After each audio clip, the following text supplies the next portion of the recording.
कैसे देवा घर जाए हम तो फंस गइले। अच्छा सब उपाय बा, टेंशन मत लो। एहो रौरा बहरा में जाके राजा फंस गइले। कैसे देवा घर जाए हम तो फंस गइले। अरे सभे जाने बाबा हम देव घर निवासी।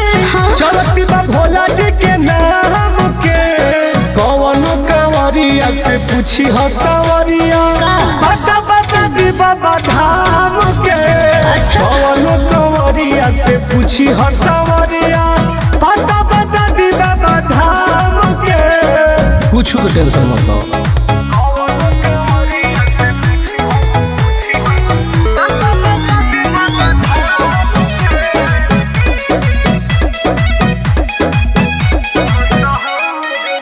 मशहूर बाटे देवघर के दरबार ये जानू, जहाँ पूजा करे जाला संसार ये जानू। अरे जाम रहेला हो। सुनो रौरा बनना तो जीव बदे रहे राजा जी। जे भराई जाइब राहत बताए राजा जी। हर माना बाबा हमरो करे के दर्शनवा, बड़ुए परेशर बड़ी काम के। कौनो कंवरिया से पूछी हो सवरिया, बता बता दी बाबा धाम के। कौनो कंवरिया से पूछी हो सवरिया, बता बता दी बाबा धाम के। कौनो दिक्कत हुई तो कॉल कर लिहो।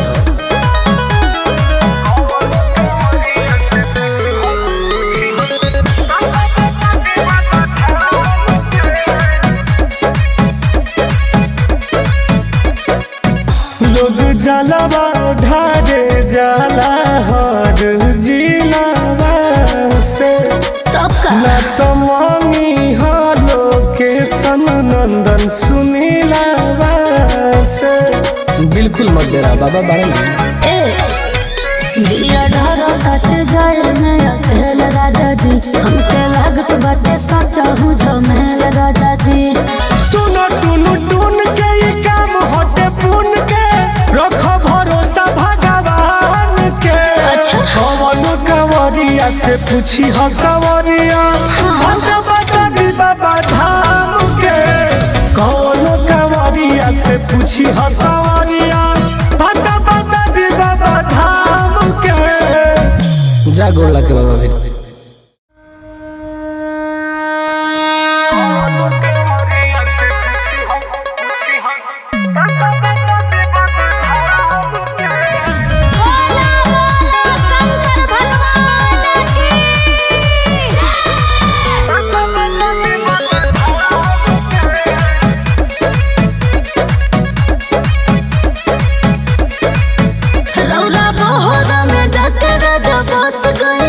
कैसे देवा घर जाए हम तो फंस गइले। अच्छा सब उपाय बा, टेंशन मत लो। एहो रौरा बहरा में जाके राजा फंस गइले। कैसे देवा घर जाए हम तो फंस गइले। अरे सभे जाने बाबा हम देव घर निवासी। चलती बा भोला जी के नाम के। कौनो कंवरिया से पूछी हो सवरिया, बता बता दी बाबा धाम के। कौनो कंवरिया से पूछी हो सवरिया, बता बता दी बाबा धाम के। कुछ तो टेंशन मत लो।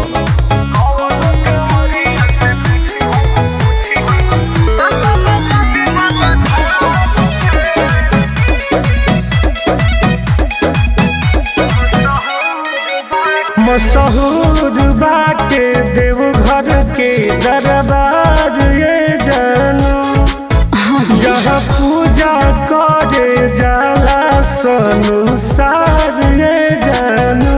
अरे जाम रहेला हो। सुनो रौरा बनना तो जीव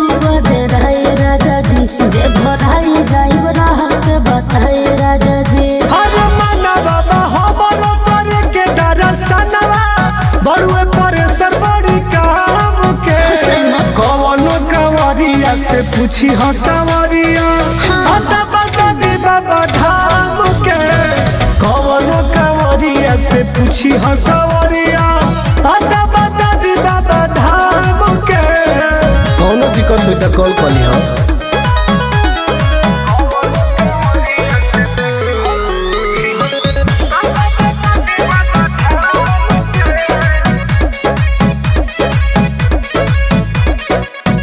लोग जलवा ढारे जाला हर जिलावा से ना तो मांगी हालो के सनंदन सुनीलावा से।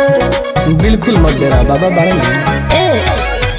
जिया डर कट जाए मैं अकेल राजा जी हमके लागत बाटे सच्चा हूँ झमेल राजा जी। सुनो टुनु टुन के ये काम हटे पुन के रखो भरोसा भगवान के। कौन कंवरिया से पूछी हसवरिया बता बता दी बाबा धाम के कौन कंवरिया से पूछी हसवरिया